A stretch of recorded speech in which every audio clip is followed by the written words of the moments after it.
Life Audio.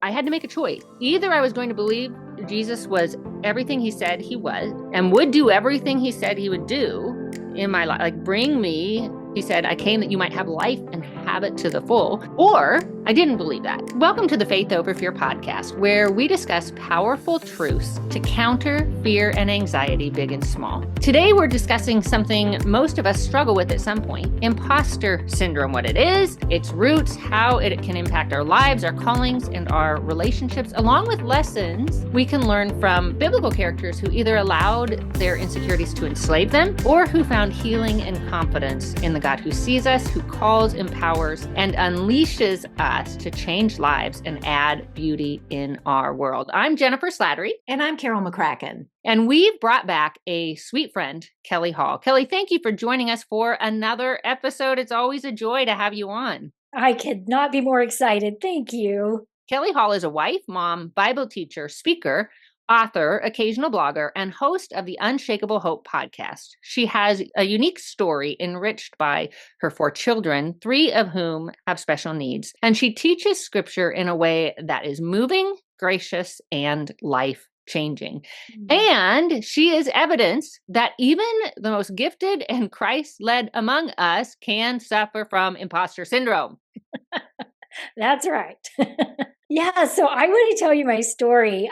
And this involves Jennifer, but we were recording something and it was for a different platform. I was apologizing because this new situation made me feel uncomfortable and inadequate. And I said, I hate that about myself. And Jennifer responded so kindly, you know how she is. And she said, as a friend, could I just suggest a different way of saying that? Maybe I'm so proud of myself for having the courage to say yes, to step out in this new situation that made me uncomfortable. You know, I showed up and that was so helpful for me. And through the course of this conversation, and I know God was orchestrating it, I heard myself, and I couldn't believe it, say other negative self-critiquing things. And she said, do you do this a lot? And because of that conversation, I can tell you, it made me aware of what was rolling around in the back of my mind. And I started becoming much more proactive and intentional about battling that. And then just yesterday, a friend of mine said to me, I hate that about myself. And I heard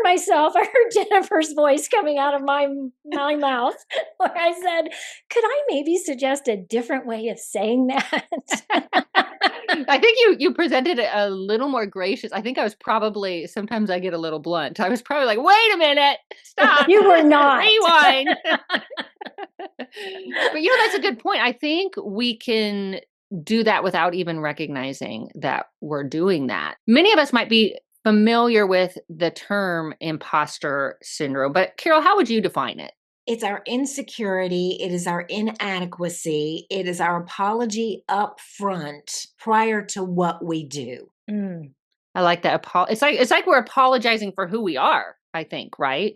That's good. That's accurate. Yeah. And it's actually, according to what I was doing some research prior to this episode, 70% of, now this is in the United States. I don't know how wide reaching the statistics are globally, but I feel like it's probably pretty prevalent globally as well. But 70% of us will experience imposter syndrome at some time. And I've also heard it say like where you feel like you're faking your ability to fulfill a certain role, or where you think that you don't deserve to be where you are. You kind of got there by chance and not by skill because this is a faith-based podcast. Instead of recognizing God put us in this role, right? We think, I just kind of was just the luck of the draw, or somebody made a mistake, or I came off in a way that's not accurate. And where do you think the roots of this come from? At least maybe for you guys. Do you both of you, I know Kelly, you shared that you suffer from now, it won't be in every area of our lives, right? Like we might suffer in one area, feel really, really confident. And then maybe we're stepping into another area and feel more insecure. Carol, what has your experience been? Well, it depends. if you will, on who I was at the time. I had a lot of maturing to do, and I wanted to work for a living. I wanted to make a lot of money. I wanted to be very important when I first graduated from college. And so I would do the fake it till you make it type of thing. You're not going to see my cage rattle. And then I'm like, who am I? What am I doing up here? But I was taught, never let them see you sweat. Get up there and just do it. So that was not me. There was an inauthenticity to it. And I think a stronger leader, I learned, can tell you, I'm sorry. I made a mistake. Or even as a parent telling a child that can receive it well, I'm not perfect. Sorry about that. I shouldn't have said that to you. So there's a lot of roles in my life, and in many different ways, I have been less than authentic, shaking inside, feeling insecure about who I am. Yeah. And I think a lot of times too, for those of us, which I think would include almost all of us, if not all of us, raised in dysfunctional homes, Sure. where either if we experience a lot of criticism, or especially if we've experienced some sort of neglect or abuse, it's very common then for those children from those situations to grow into adults who feel like they're not enough, that who will doubt their value, who carry shame, who feel like they're bad. Right. And so then we step into these roles with all this unhealed gunk, right, in our hearts, and we react out of that. What do you think, Kelly? Yeah, I so agree. And even if you don't come out of a dysfunctional home, I don't even know how I could have ended up having so many insecurities, but I think I was really slow to mature. And I had a very large vocabulary because I read all the time. I was more of an introvert. And that made me not fit in because I'm using words that people around me don't know. And so I just started hiding my vocabulary, hiding myself. Other people would go out and play, and I'd be up in a tree reading a book thinking, I don't quite fit here, do I? Well, that's a good point. Whether, even if we came from the most loving homes, family of origin homes, we live in a dysfunctional world. We can't avoid kids are cruel, teachers can say unkind things. People can react out of their own stress, and just from a child's mentality, we misinterpret it and then develop insecurities from that. One of the things I discovered about imposter syndrome came from a dear friend of mine who was on my podcast. Her name is Dr. Tammy Smith. She's a very accomplished person, a Christian counselor for 35 years so far. And she said that on her couch, there have been billionaires all the way down to homeless people. And every single one of these individuals struggled with comparison, because that's so much of what imposter syndrome is as well. You're comparing and you're coming up to the conclusion that I'm not enough, I don't measure up. That's a really good point. And it's also helpful to recognize it affects men and women equally, but men and women respond differently. I was surprised to learn men tend to respond to the same insecurities that lead to imposter syndrome by kind of pulling back. They will avoid opportunities where they don't feel they'll be successful, and they'll surround themselves with people they feel more competent than, more successful or better looking or stronger.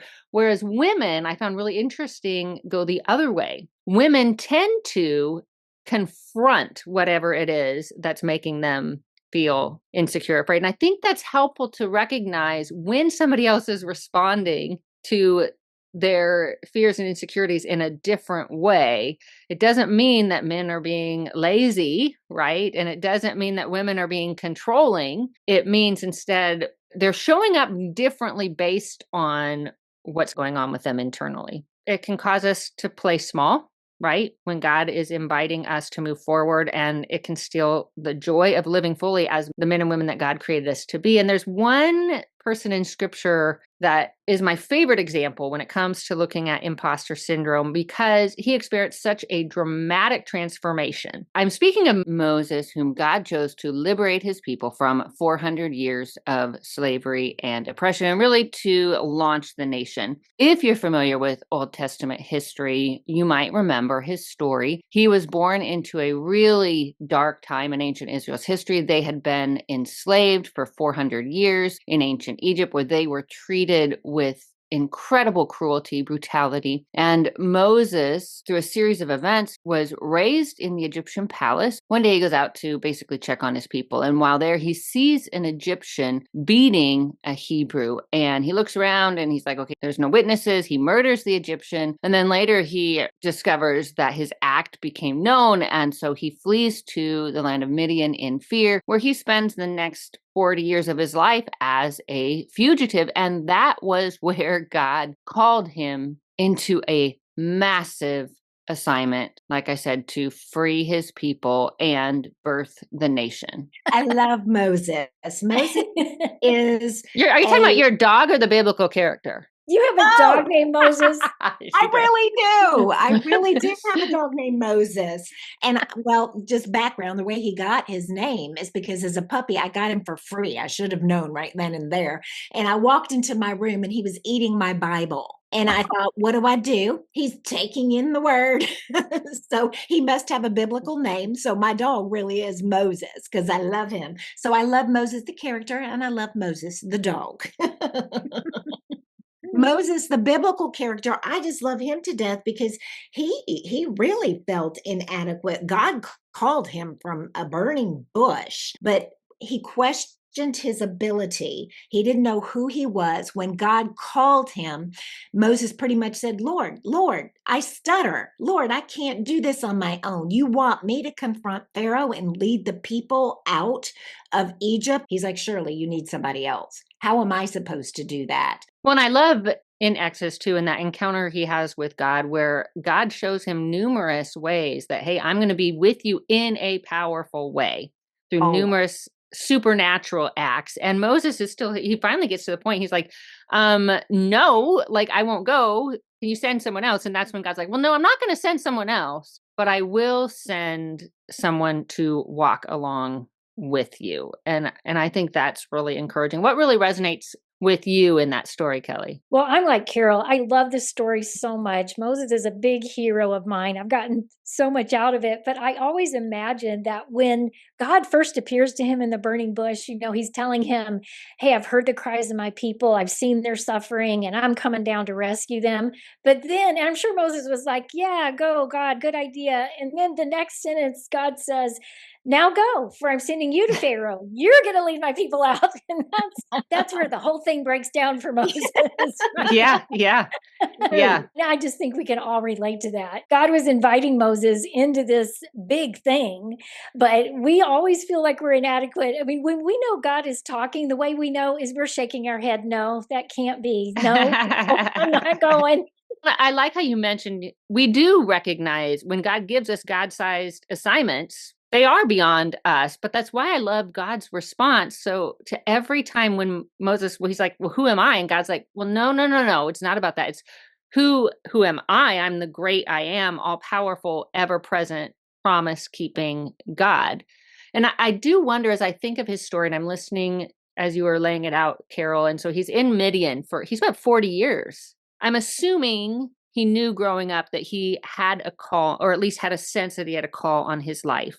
Right. And then when he sees the Egyptian beating a Hebrew and he steps in his own will and his own strength and his own time and everything falls apart. And then he's in Midian and I almost get the sense that he's like, okay, this is plan B. He gets married. He's now tending sheep for his father-in-law. It's like, okay, I'm doing this new thing. Did his dream die like this a bit? And did that time of failure, did that impact, as God was calling him, was his mind constantly going back, but wait, that cost me 40 years. Wait, that cost me my homeland. Wait, that cost me my dream. I wonder if that played on his mind at all. Or did he think, God, see, I told you, was I ready?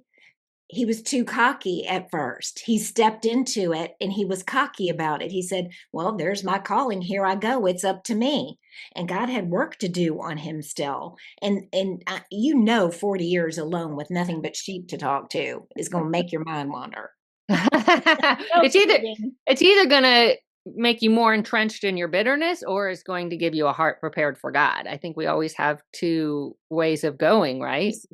Mm-hmm. Absolutely. But his mind was going, trust me. I really think a lot about those 40 years, and I wonder two things. Number one, it's pretty obvious that in those 40 years, these lies and insecurities got pretty hard baked into Moses. And I'm sure he started thinking, I imagined that God had called me. I imagined that I was supposed to be the deliverer. This is the rest of my life. I'm just going to be a shepherd, you know? But the other thing I think about that I think is so gracious of God is Moses was pretty wounded. Like he was rejected by the Hebrews, he was rejected by the Egyptians, he had been taken from his birth family at a young age. He had a lot of woundedness in his life. And I think in those 40 years of having a place where he could belong and be loved and raise a family, I think that was really healing for him. It was a gift from God to heal some parts of his life and then to unearth the insecurities at the burning bush.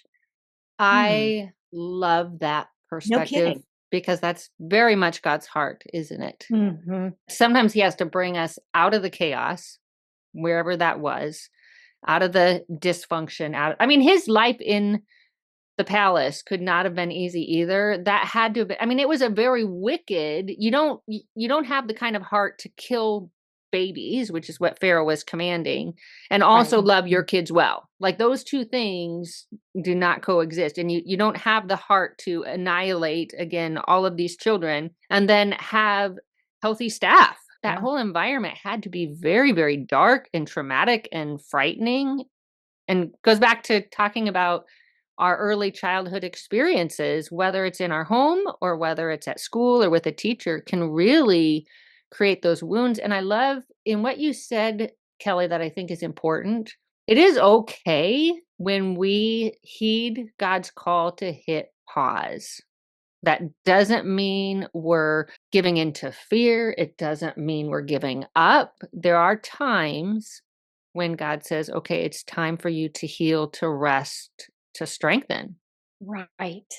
Right. And you know, another thing that I think was so powerful for Moses is that as God unearthed those insecurities, suddenly he's describing himself as being slow of speech. And I just always have to question that. Like, is that because you just spent 40 years with sheep? Or because when you were murdering an Egyptian, you didn't seem inadequate. And when you were defending the priest of Midian's 7 daughters at the well Yeah. before, that didn't seem like a guy who felt inadequate and insecure. So And I'm so, going to pause here. So yeah, for our listeners, what Kelly's referring to is when he gets to Midian, that's how he basically met his father-in-law and his future wife. Was his father-in-law's daughters were being harassed by other shepherds, and Moses came into their defense. But yeah, so go on. so that's why I question the slow of speech thing. I think it could possibly be that it was just 40 years of feeling like a failure and talking to sheep and his family all day that made him, and not being in a position of leadership. He wasn't being stretched, so he didn't even know. But when you look at Acts 7:22, there is a speech by Stephen. Stephen is describing the whole history of Israel. He is a Jewish follower of Jesus. He is about to be stoned to death for his faith. But there is this one description of Moses that I find so telling. He says, Moses was taught all the wisdom of the Egyptians, and he was powerful in both speech and action. And so that's a pretty big contrast from the way Moses described himself. And so I think there's two ways to look at this. He probably he could have been a slow to speak kind of person. Well, he could have stuttered. I've heard people say he might have stuttered. Right. But obviously, in time, because he did say yes to God, he was developed into a man who was powerful in both speech and action. And I think that is the thing that really stands out to me, is that I have to walk into those places where I feel insecure, because when I walk it out, God works himself in me, just like he did for Moses. I love that. Yeah. I'm going to give my favorite passage when it comes to Moses's life, because it's such a contrast when we see him in the beginning. He's like, no, Lord, I can't do it. I can't do it. I can't do it. And then near the end of at the end of his life, after his death, after he's done all of these great things, this is how scripture describes him. This is Deuteronomy 34:10-12. It states, since then, no prophet has risen in Israel like Moses, whom the Lord knew face to face, who did all those signs and wonders the Lord sent him to do in Egypt, to Pharaoh and to all his officials and to his whole land. For no one has ever shown the mighty power or performed the awesome deeds that Moses did in the sight of all Israel. And what gets me is what you were saying, Kelly. He pursued God. It says, since then, no prophet has risen who the Lord knew face to face, which that's an idiom to denote intimacy. It's also Moses coming to the end of himself. When he killed that Egyptian, he was in his own power, in his own timing, and he needed time to empty himself of himself, however pitiful he felt, however, whatever failure. There's a difference between real humility and being pitiful. And he had to empty himself of everything he thought that he would ever be so that God can fill him up, so that God could lead him. And Moses then knew who he was for God, not for himself. Yeah. And I think it's a crucial step to overcoming anxiety in our own lives and fear is getting to know and connecting with God's heart. And I think we see that we don't have time, obviously. Well, we could point it back to Your Daily Bible Verse. We did do a series on Moses, so you can follow his whole story, but you'll see again and again and again, he pursued connection with God above all else. And that connection birthed his courage and his confidence and his transformation. And what I really love about Moses' story, it reminds me that we can start afraid and we can end confident and courageous. We can end history makers and world changers. Wow, I so want to applaud and jump up and down and cheer for that truth. Yeah. And it's the same invitation God offers us in Isaiah 41:10, where he says the same thing he said to Moses. Don't be afraid, for I am with you. Don't be discouraged, for I am your God. I will strengthen and help you, and I will uphold you with my victorious right hand. Amen.